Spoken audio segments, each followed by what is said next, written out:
Hello friends, welcome to organic math. మనం ఈరోజు ఈ సెషన్లో అంటే గత వీడియోలో మనం ఏం చేసాం అంటే క్రమ బహుభుజుల యొక్క చుట్టుకొలతలు ఏ విధంగా కనుక్కోవాలి అనడానికి ఒక ఫార్ములాని తెచ్చాం. మనమే కనుక్కున్నాం, ఎవరు మనకి చెప్పలేదు. సో ఇప్పుడు అలా క్రమ బహుభుజుల యొక్క చుట్టుకొలతల్ని ఏ విధంగా కట్టాలి అనే టెక్స్ట్ బుక్ ఎక్సర్సైజ్ 10.1 మన ఏపీ టెక్స్ట్ బుక్స్లోని 10.1 ఎక్సర్సైజ్ ఇప్పుడు చేస్తున్నాం మనం. ఓకే, 10.1 ఎక్సర్సైజ్ అంటే ఒకటే స్టూడెంట్స్ ఇక్కడ మనం తెలుసుకుంది ఏంటి అంటే టెక్స్ట్ బుక్ ఓరియంటెడ్ క్వశ్చన్స్ మనకి డిఎస్సిలో ఎక్కువ వస్తాయి.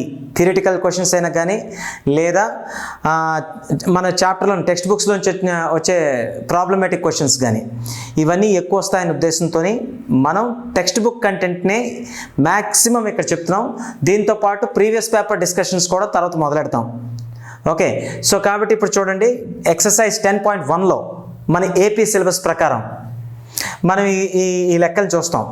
ఈ 10.1లోని రోమన్ 1లో ఉండే లెక్కలకు మోడల్ ఆల్రెడీ నేను చెప్పేశాను. అంటే ఏంటి, క్రమరహితంగా ఉండే పటాల యొక్క చుట్టుకొలతలు ఎలా కట్టాలి అంటే మనం అన్ని అంచుల్ని కూడిక చేయడమే అని చెప్పాం. అంటే అన్ని అంచుల్ని యాడ్ చేసుకోవడమే, ఎడ్జెస్ అన్నిటిని యాడ్ చేసేయమని అని చెప్పాను. సరే, అది పక్కన పెడదాం. క్రమ బహుభుజుల గురించి కదా మాట్లాడుతున్నాం. రోమన్ 1 అనేది నేను ఆల్రెడీ మీకు ఇంత ముందు వీడియోలో చేశాను కాబట్టి మనం ఇంకా చెప్పట్లేదు. అలాగే క్రమ బహుభుజుల యొక్క చుట్టుకొలతలు ఏ విధంగా కట్టాలి అన్న దాని మీద ఎక్సర్సైజ్ అనేది మనకి ఎక్సర్సైజ్ 10.1లోని రెండో ప్రాబ్లం నుంచి స్టార్ట్ అవుతుంది. అయితే మొట్టమొదటిగా ఈ ఎక్సర్సైజ్ స్టార్ట్ చేసే ముందు మనం ఇంతకుముందు కనుక్కున్న ఫార్ములాని రాద్దాం. ఏంటా కనుక్కున్న ఫార్ములా? ఓకే, క్రమ బహుభుజి చుట్టుకొలత. క్రమ బహుభుజి యొక్క చుట్టుకొలత ఏంటి సూచిస్తుంది? భుజాల సంఖ్య ఇంటూ భుజం యొక్క ఒక భుజం పొడవు, ఒక భుజం పొడవు. ఇది మనకి ఇంపార్టెంట్ విషయం. ఓకే, భుజాల సంఖ్య ఇగో చూడండి.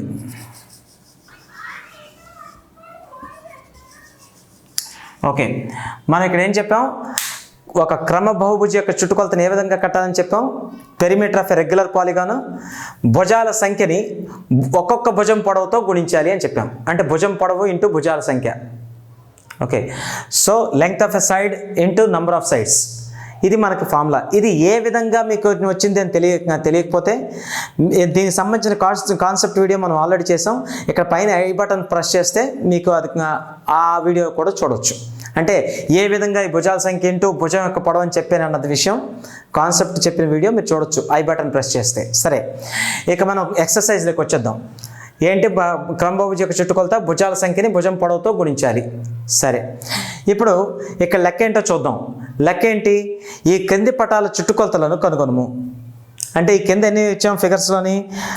1, ఇక 2, 3, 4 పటాలు ఇచ్చాం. ఈ 4 ఫిగర్స్కి చుట్టుకొలతలు కనుక్కోవాలి. మొట్టమొదటి లెక్కది.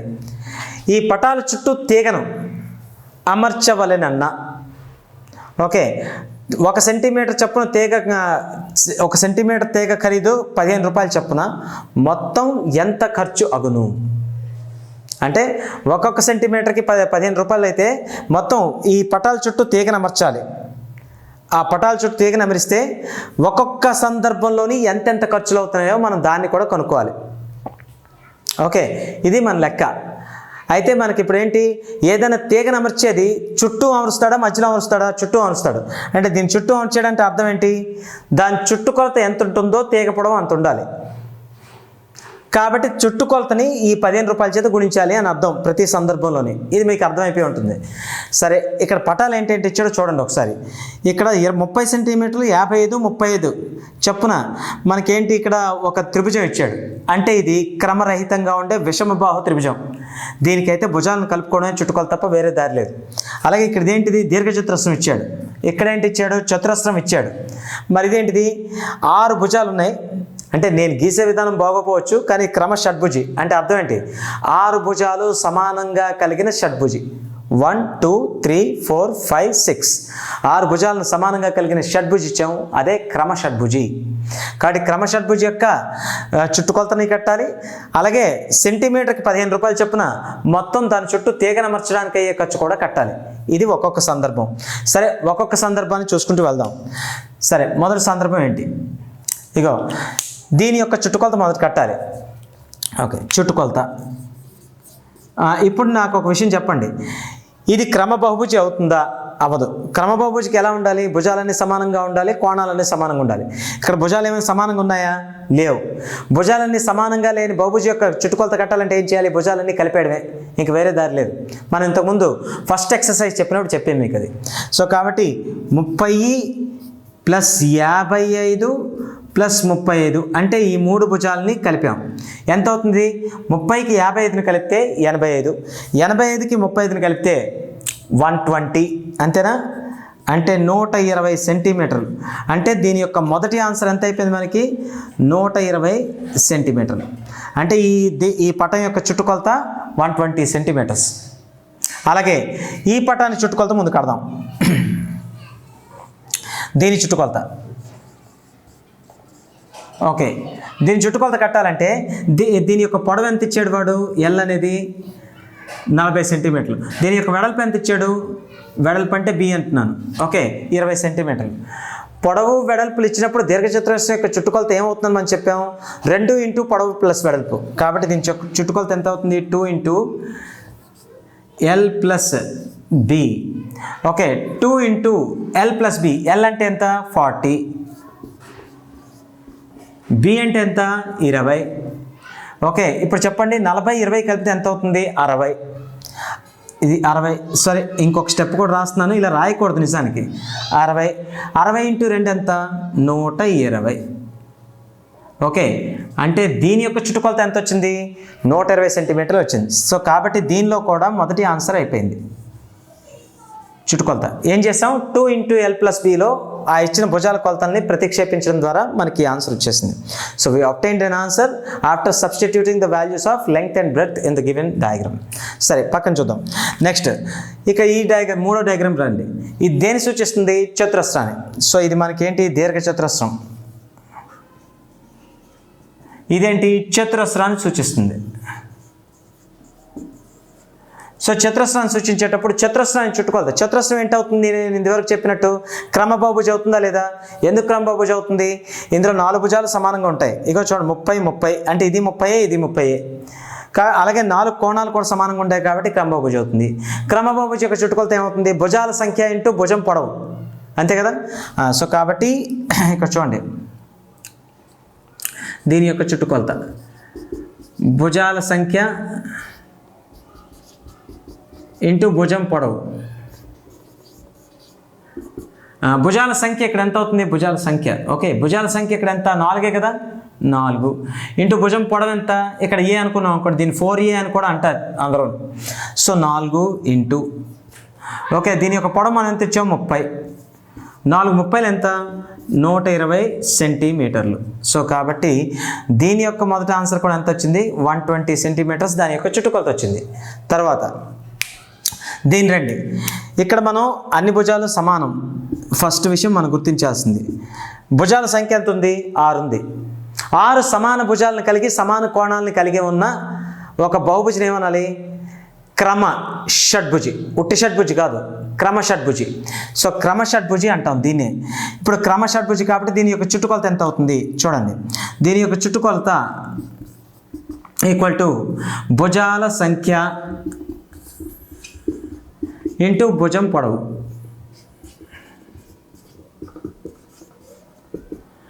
ఓకే, భుజాల సంఖ్య ఇక్కడ ఎంత? 6 కాబట్టి 6. భుజం పొడవు, ఒక్కొక్క భుజం పొడవు ఎంత ఇచ్చాడు వాడు? 24 ఇచ్చాడు కదా? ఇగో ఇక్కడ 24 కనబడకపోతే 24. సో 24 × 6. 24 6 ఎంత అవుతుంది? 144 కదా? ఒక్కొక్కటికి మల్టిప్లై చేయకండి. 26 120, 4 6 24, 2 కలిపితే ఎంత అవుతుంది? 144 సెంటీమీటర్స్. కాబట్టి దీని చుట్టుకొలత ఎంత అయింది? ఓకే, 144 సెంటీమీటర్లు అయింది. సో కాబట్టి ఫ్రెండ్స్, ఇక్కడ మనకి అడిగిన దాంట్లోని క్వశ్చన్లోని మొట్టమొదటి క్వశ్చన్ మనం కట్టేసాం. అంటే ఏంటి? చుట్టుకొలతలను కట్టేసాం. ఓకే, ఒక్కొక్క దాని చుట్టుకొలత ఎంత వచ్చింది? ఫస్ట్ త్రిభుజం యొక్క చుట్టుకొలత 120 సెంటీమీటర్లు. ఇది విషంభావ త్రిభుజం కాబట్టి అన్నీ కలుపుకున్నాం వేరేగా. అలాగే రెండోది ఏంటి? దీర్ఘచతురస్రం, రెక్టాంగిల్. దాని చుట్టుకొలత కావాలంటే ఏం చేసాం? 2 ఇంటూ పొడవు ప్లస్ వెడల్పులో దాన్ని ఇచ్చిన విలువల్ని ప్రతిక్షేపించడం ద్వారా మనకు 120 సెంటీమీటర్లు అని వచ్చింది. అలాగే మూడోది ఏంటి? చతురస్రం. దాని యొక్క చుట్టుకొలత మనకి ఎలా వచ్చింది? 4 ఇంటూ భుజం. 4 అని ఎందుకు వచ్చింది? భుజాల సంఖ్య ఇంటూ భుజం పొడవు అని మనం ఇందాక చెప్పాం కాబట్టి. అప్పుడు ఎంత? 4 ఇంటూ 30 120 వచ్చింది. అలాగే అలాగే 4వ పాఠం ఏంటి? క్రమషడ్భుజి. అంటే 6 ఇంటూ 24 144 సెంటీమీటర్లు దాని యొక్క చుట్టుకొలత వచ్చింది. అంటే మొదటి భాగం అయిపోయింది. ఇప్పుడు రెండో భాగం వాడు ఏమడిగాడు? దాని చుట్టూ తీగని అమర్చాలి అన్నాడు. దాని చుట్టూ తీగని అమర్చాలి అంటే దాని చుట్టుకొలత వెంబడి అమర్చాలని కదా అర్థం. అంటే ఒక్కొక్క ఫిగర్లో ఈ సందర్భంలోకి వచ్చామనుకోండి, దీని చుట్టుకొలత ఎంత ఉంటుందో తీగ పొడవు కూడా అంతే కావాలి. కారణం ఏంటి? ఇలా చూడండి, దీని చుట్టూ తీగను అమర్చాలి అంటే ఈ విధంగా ఈ మొత్తం ఈ తీగను అమర్చాలని కదా అర్థం. ఇలా తీగను అమర్చాలి అంటే దీని చుట్టుకొలత ఎంతైతే ఉందో అంతే పొడవు గల తీగ కావాలని కదా అర్థం. ఇప్పుడు అలా అమర్చడానికి కొంత ఖర్చు అవుతుంది అన్నాడు. ఎంత ఖర్చు? 1 సెంటీమీటర్కి 15 రూపాయలు అన్నాడు వాడు. 1 సెంటీమీటర్కి 15 రూపాయలు అన్నాడు. 1 సెంటీమీటర్కి 15 రూపాయలు ఖర్చు అయినప్పుడు చుట్టుకొలత మొత్తం ఎన్ని సెంటీమీటర్లు ఉంటే అంత ఖర్చు అవుతున్నా అన్ని 15 రూపాయలు అవుతాయని కదా అర్థం. మళ్ళీ చెప్తున్నాను, 1 సెంటీమీటర్ 15 రూపాయలు ఖర్చు అయినప్పుడు చుట్టుకొలత మొత్తం ఎంత పొడవు ఉందో, ఎన్ని సెంటీమీటర్ల పొడవు ఉందో అన్ని 15 రూపాయలు ఖర్చు అవుతాయని కదా అర్థం. అంటే ఇక్కడ ప్రతి సందర్భంలో తీగను అమర్చడానికి అయ్యే ఖర్చు ఎంత అవుతుంది? చుట్టుకొలత ఇంటూ 15 రూపాయలే కదా అర్థం. కాబట్టి అది ఒకసారి చూడండి. తీగను అమర్చడానికి అయ్యే ఖర్చు, తీగను అమర్చుటకు అయ్యే ఖర్చు ఈక్వల్ ఎంత? చుట్టుకొలత ఇంటూ యూనిట్ ధర ఎంత ఇచ్చాడు? 15 రూపాయలు. చుట్టుకొలత మనం ఎంత ఇచ్చాము ఇక్కడ? 120 ఇంటూ ఎంత? 15. ఇక్కడ మనకి 120ని 15తో గుణిస్తే ఎంత? అనవసరంగా గుణించకండి. ఇక్కడ ఏం చేస్తారు? 0 ఎలాగా వస్తుంది కాబట్టి వేసేయండి. 15ని 12తో గుణించాలి. 15ని 12తో మల్టిప్లై చేయాలంటే ఏం చేస్తాం? 15 పదులు 15 రెళ్ళు. 15 పదులు ఎంత? 150. 15 రెళ్ళు ఎంత? 30. చూడండి, 0కి 0 వేస్తాం. ఇక చూడండి, 120ని 15తో మల్టిప్లై చేయాలి అంటే 0 ఎలాగా వస్తుంది కాబట్టి ముందు వేసేసాను. ఇప్పుడు 15ని 12తో గుణించాలి అంటే ఏం చేస్తాం? 15ని 10 ప్లస్ 2 అని రాసుకుంటే 15ని 15 పదులు 15 రెళ్ళు. 15 పదులు ఎంత? 150. 15 రెళ్ళు ఎంత? 30. 150 30 కలిపితే ఎంత ఉంటుంది? 180 ఉంటుంది. అక్కడ ఎంత వేసేసుకోవచ్చు? 180. ఇది నేను మీకు రాసి చూపెట్టడానికి గల కారణం ఏంటి అంటే మీకు అర్థం అవ్వాలని తప్ప ఇంత రాయకూడదు. ఇప్పుడు 0కి 0 వేసేసాం. 15 12 అనగానే 15 రెళ్ళు 30, 15 పదులు 150, 150 30 180. 180 పక్కన ఒక 0 కాబట్టి ఎంత అయింది ఖర్చు? 1800 రూపాయలు అయింది. ఓకే, మొదటి సందర్భంలో దాని చుట్టూ తీగను అమర్చడానికి అయ్యే ఖర్చు ఎంత అయింది అంటే 1800 రూపాయలు. అలాగే రెండో సందర్భానికి రండి.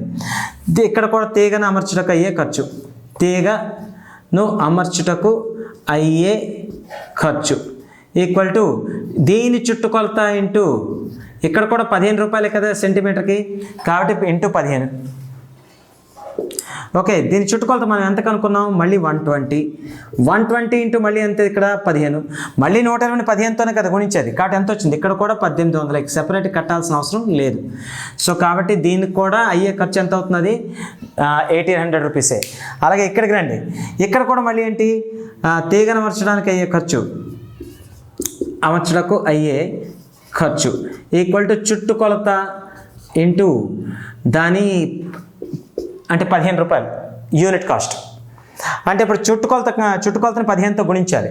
ఇక్కడ కూడా చుట్టుకొలత మనకి ఎంత ఉంది? మళ్ళీ 120 ఉంది. 120ని మళ్ళీ 15తోనే గుణిస్తే మళ్ళీ ఎంత వస్తుంది? 1800 రూపాయలే వస్తుంది. కాబట్టి ఈ 3 సందర్భాల్లో చుట్టుకొలతలు సమానమే.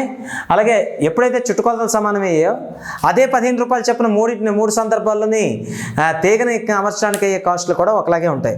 ఇక ఫైనల్గా లాస్ట్ దానికి రండి. లాస్ట్ దానికి వస్తే ఇక్కడ కూడా తీగని అమర్చడానికి అయ్యే ఖర్చు